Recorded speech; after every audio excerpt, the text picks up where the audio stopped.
Welcome my mini blog বন্ধুরা। আজকে কিন্তু ব্লগটা শুরু করলাম আয়রন দিয়ে, ঠিক আছে, ইস্ত্রি করা দিয়ে। কেননা নতুন নতুন আয়রন কিনেছি তো এখন খুবই ভালো লাগবে ইস্ত্রি করতে, তাই না বলো বন্ধুরা? যাই হোক, তবে ইস্ত্রি করতে বা আয়রন করতে আমার কিন্তু খুবই ভালো লাগে। তোমাদের কি ভালো লাগে একটু কমেন্ট করে অবশ্যই জানিও।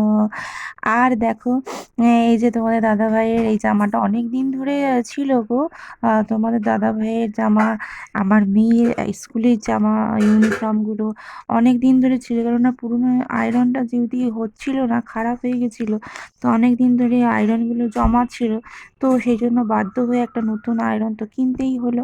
আর এই যে দেখতে পেলে তো, তারপরে সমস্ত আয়রন কিন্তু কমপ্লিট করে ফেলেছি। আর তারপরে দেখো, এইগুলো কিন্তু সকাল সকালে করে ফেলেছিলাম।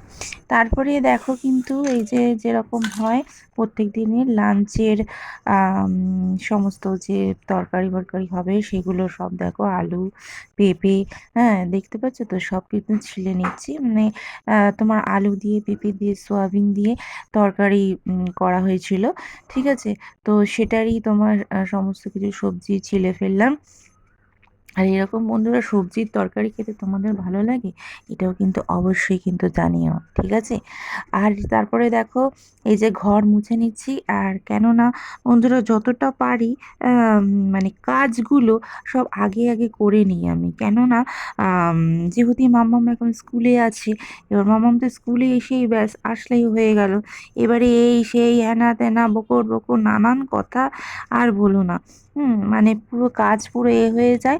তো সেই জন্য রান্নাটা বাদ দিয়ে মোটামুটি সমস্ত কিছু ঘরের যা যা কাজ থাকে মোটামুটি করে নিই, আমি চেষ্টা করি করে নেওয়ার। আর এই যে দেখতে পেলে, এই যে আমাদের মহারানী এসে গেছেন, ঠিক আছে। আমাদের মহারানী এসে গেছে। আর এই যে এসেই কি বলছে বলে তো বন্ধুরা, মা মা, অঙ্ক ম্যাথ এক্সাম নিয়েছিল, মানে ক্লাস টেস্ট। হ্যাঁ, আমি 10-এ 10 পেয়েছি। আমি বলছি বা বা বা বা, বেশ ভালো বেশ ভালো। 10-এ 10 পেয়েছে, জানি না খাতাটা এখনো পাইনি, দেখি তারপরে তোমাদেরকে জানাবো, ঠিক আছে। ও তো বলছে, আর কি বলবো, যাই হোক। এবারে তারপরে দেখো, এবার রান্নার জন্য তো মশলা তো লাগবে। তো সেই জন্য দেখো, রান্না করার আগে সমস্ত কিছু মশলা ফসলা করে রেডি করে নিচ্ছি।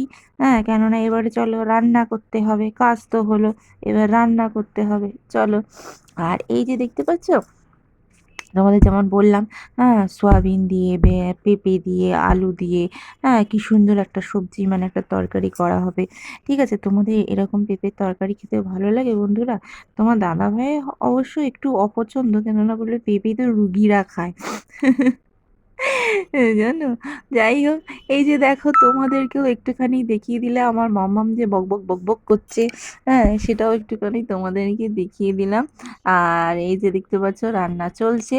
তো দেখো, এবারে দেখো সমস্ত রান্না কিন্তু হয়ে গেছে। কালকে বেশি কিছু ছিল না, এই ডাল আর ওই পেঁপের তরকারি ছিল, সেটাও তোমাদের দেখিয়ে দিলাম। সবার ভাগ ভাগ করে তোলাও হয়ে গেছে। তোমাদের সেটাও দেখিয়ে দিলাম, কেননা বন্ধুরা, আমাকে তো এখন তোমাদের সাথে সবটা শেয়ার করতে হয়, তাই না বলো? যাই হোক, কেমন লাগলো, আবার নেক্সট ভিডিওতে দেখা হচ্ছে, ততক্ষণের জন্য টাটা।